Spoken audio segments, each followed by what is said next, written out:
आज हम बनाएंगे चटपटा कॉर्न चाट।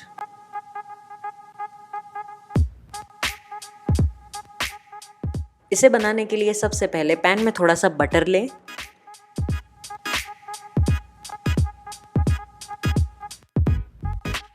और बॉईल किए हुए कॉर्न डालें और इसे अच्छी तरह से बटर के साथ मिक्स कर लें। अब इसमें नमक स्वाद अनुसार डालें, काली मिर्च और लाल मिर्च पाउडर डालें। अब मसाले को कॉर्न के साथ अच्छी तरह से मिक्स कर लें और करीबन 2 मिनट तक इसे पकाएं। आपका कॉर्न चाट ऑलमोस्ट रेडी है।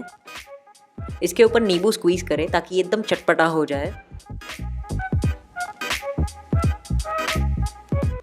ऊपर से थोड़ा सा चाट मसाला भी डालें और आपकी यमी अटरली बटरली कॉर्न चाट अब ऑलमोस्ट तैयार है। इसे गर्मा गर्म एक कप में हॉट सर्व करें और इस इवनिंग को स्पेशल बनाएं। इसे आप सेव के साथ गार्निश करें। यहाँ पे हमने टोमेटो और पालक सेव ली हुई है।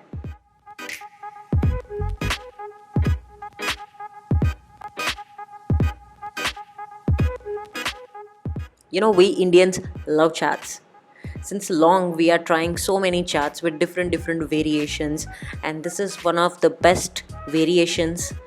The major play ingredient is butter. Subscribe to our YouTube channel. Like us on Facebook to get daily recipe videos. और अब हम मिलेंगे कल नई रेसिपीज के साथ।